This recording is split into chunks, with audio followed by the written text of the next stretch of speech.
Hello കൂട്ടുകാരെ, ഇന്ന് എല്ലാവർക്കും ഉപകാരപ്പെടുന്ന ഒരു അടിപൊളി ട്രിക്കുമായിട്ടാട്ടോ വന്നിരിക്കുന്നത്.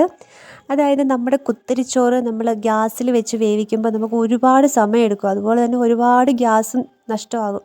അപ്പം കുത്തരിച്ചോറ് ഏറ്റവും എളുപ്പത്തിൽ നമുക്ക് എങ്ങനെ വേവിച്ചെടുക്കാം എന്നാണ് ഞാൻ നിങ്ങളെ കാണിച്ചു തരാൻ പോകുന്നത് കേട്ടോ. എല്ലാവർക്കും അറിയായിരിക്കും, എന്നാലും അറിയാത്ത ആരെങ്കിലും ഉണ്ടെങ്കിൽ ഉപകാരം ആവട്ടെ എന്ന് വിചാരിച്ചിട്ടാട്ടോ. അതായത് നമ്മൾ അരി എടുത്തിട്ട് നന്നായിട്ടൊരു 3-4 വട്ടം, 3-4 എത്ര, ഒരു 5-6 തവണ കഴുകുന്നതും അത്രയും നല്ലതാണ്.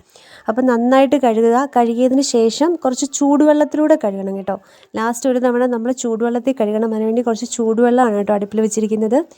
ചൂടുവെള്ളം ഉപയോഗിച്ച് നന്നായിട്ട് കഴുകി വൃത്തിയാക്കി എടുക്കണം. എത്ര നന്നായിട്ട് കഴുകുന്നോ അത്രയും നന്നായിട്ട് നമുക്ക് ചോറ് കിട്ടും എന്നുള്ളതാണല്ലോ അതിൻ്റെ ഒരു കാര്യം. അങ്ങനെ ഇത്ര അരിയാണ് കേട്ടോ നമ്മൾ എടുത്തേക്കുന്നത്. ഇത് എനിക്ക് വേണ്ടി മാത്രം മതി, കുറച്ച് അരി മതി എന്നുള്ളത് കൊണ്ടാണ് കുറച്ച് അരി എടുത്തേക്കുന്നത് കേട്ടോ.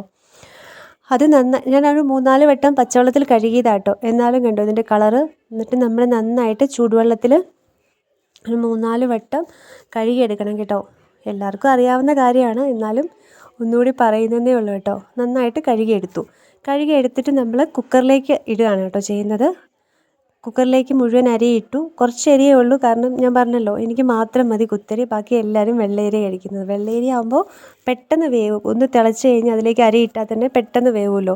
കുത്തരിക്കാണല്ലോ നല്ല താമസമുള്ളത്. അപ്പം അരി മൊത്തം ഇട്ടിട്ട് അതിലേക്ക് കുറച്ചേറെ വെള്ളം ഒഴിക്കും കേട്ടോ. അത്യാവശ്യം വെള്ളം ഒഴിച്ചാലേ ആ വെള്ളം പിടിച്ചിരിക്കാതിരിക്കുകയുള്ളൂ. അപ്പം വെള്ളം ഒഴിച്ചിട്ട് ഉപ്പ് ആവശ്യമുണ്ടെങ്കിൽ ഉപ്പ് ഇപ്പോൾ വേണമെങ്കിൽ ചേർത്ത് കൊടുക്കാം, ഇല്ലെങ്കിൽ കഴിക്കുമ്പോൾ ചേർത്ത് കൊടുത്താലും മതി. അതിനുശേഷം കുക്കർ അടച്ച് നമ്മൾ ഗ്യാസിൽ വെച്ചിട്ട് ഫുൾ ഫ്ലെയിമിൽ 3 വിസിൽ വരെ നമ്മൾ അടുപ്പിക്കുന്നുള്ളൂ. പെട്ടെന്ന് തന്നെ വരുമല്ലോ. 3 വിസിൽ അടുപ്പിച്ച് വരുന്ന തീ ഫ്ലെയിം കുറച്ച് വെക്കുകയൊന്നും വേണ്ട. നോർമൽ ഫ്ലെയിമിൽ 3 വിസിലടിക്കണം. 3 വിസിലടിച്ചിട്ട് പിന്നെ അതിൻ്റെ എയർ പോകാൻ വേണ്ടി അതിനുശേഷം നമ്മൾ കുക്കർ ഓപ്പൺ ചെയ്ത് കഴിയുമ്പോൾ കണ്ടോ നന്നായിട്ട് നമ്മുടെ ചോറ് വെന്തിട്ടുണ്ട്. അതിലേക്ക് ആവശ്യത്തിന് പച്ചവെള്ളം ഒഴിക്കുക, ജസ്റ്റ് ഒന്ന് തിളപ്പിക്കുക, വാർത്തെടുക്കുക.